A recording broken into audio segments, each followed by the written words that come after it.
आपको इस समय पे गाइड नहीं करूंगा तो शायद वो जोश वो पैदा ही नहीं कर पाऊंगा जो आपको चाहिए शुरुआत करने के लिए।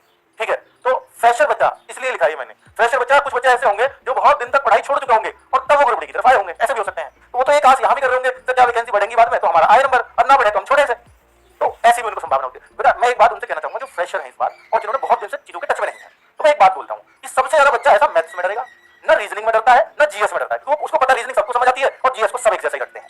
अब वो डरेगा किसमें? मैथ्स और साइंस के न्यूमेरिकल से। ये दोनों एक दूसरे की मतलब एक जैसे साइंस से करने लगता है, पर क्या साइंस के न्यूमेरिकल तो मुझे समझ नहीं आएंगे। साइंस के न्यूमेरिकल, अगर आपका मैथ्स ठीक है तो साइंस न्यूमेरिकल आपकी चुटकियों में होंगे, लेकिन अगर आपका मैथ्स से कमजोर है तो ये भी आपको दिक्कत देगी। तो मैं आपसे कह रहा हूं, मैं इस मैथ्स की बात कर रहा हूं कि अगर आप या तो एकदम फ्रेशर हैं या आप बिलो एवरेज बच्चे हैं या आपने बहुत दिनों से मैथ्स नहीं पढ़ा है, दीपक भाटी सर इसके अंदर होंगे, जो इसलिए ही जाने जाते हैं कि एकदम बेसिक से बच्चे को लेकर के कैसे चलना है जिसको मैथ्स बिल्कुल नहीं आता। मैं कह रहा हूं वहां से वो मैथ्स सिखाएंगे, चाहे आपको जो मतलब जो फ्रैक्शन है ना, अगर वो भी बनाएंगे 1/2 1/3 जोड़ना नहीं आता, उस लेवल से भी उन लोगों ने मैथ्स सिखाया है। ठीक है, तो इसलिए वही टीचर है इसमें आपके मैथ्स के। अब यहाँ साइंस के न्यूमेरिकल, मैं कह रहा हूं अगर आप मैथ्स में थोड़ा सा बढ़िया करने लग जाओ तो साइंस न्यूमेरिकल आपको ज्यादा आसान लगेंगे साइंस की थ्योरी के मुकाबले। और जिनका मैथ्स ठीक है ना उनको पूछना भी कि साइंस न्यूमेरिकल वो कहते हैं सबसे आसान यही आ जाए, सारे 25 के 25 न्यूमेरिकल आ जाए, ज्यादा मजा आ जाए, वो ऐसे कहेंगे आपको चढ़ाने की वजह से।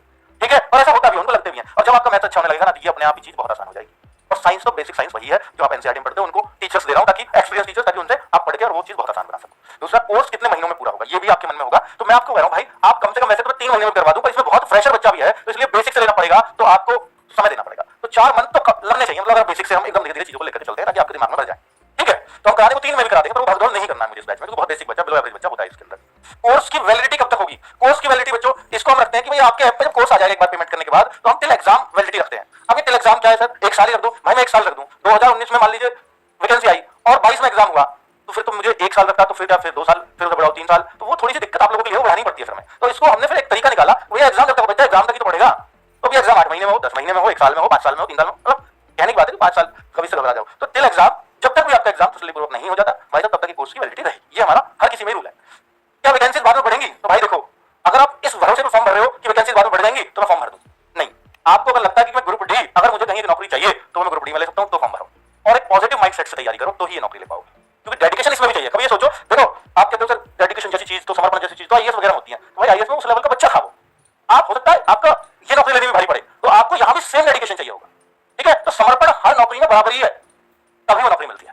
ठीक है, पर हाँ कोई इस लेवल का बच्चा, ये लेवल की नौकरी, तो इसको तरह समर्पित नहीं होना पड़ेगा, पर इसको इसके लेवल की नौकरी में समर्पित होना पड़ेगा। और अगर आपको और कोई नौकरी नहीं मिली है तो आप ये मानो कि मुझे इसमें समर्पण देना पड़ेगा, तो ही मैं सेलेक्ट होऊंगा, क्योंकि अगर मुझे मिलनी होती तो मिल चुकी होती।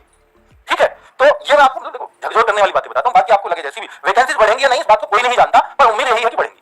ठीक है, उम्मीद पूरी है कि बढ़ेंगी, पर इस उम्मीद के साथ फॉर्म मत भरना, आप ये भरना 32,000 मुझे इसमें एक नंबर डालना है, तो फिर आपके लिए पॉजिटिव बात होगी। मॉक टेस्ट, जो बच्चे फ्रेशर नहीं है, तैयारी और एग्जाम्स की बहुत अच्छी से कर रहे हैं, उन लोगों को मॉक टेस्ट चाहे तो संडे देते हैं, लेकिन जो फ्रेशर है बहुत दिनों बाद तैयारी स्टार्ट कर रहे हैं, सब कुछ दोबारा से पढ़ना पड़ेगा, बिलो एवरेज बच्चे हैं, उन सबको पहले 4 मंथ का कोर्स कंप्लीट कर लेना चाहिए, एक एक चीज, तब जाके मॉक टेस्ट देना, तब जाके आपके टीचर्स ही बोल देंगे आपको टेस्ट लगाओ।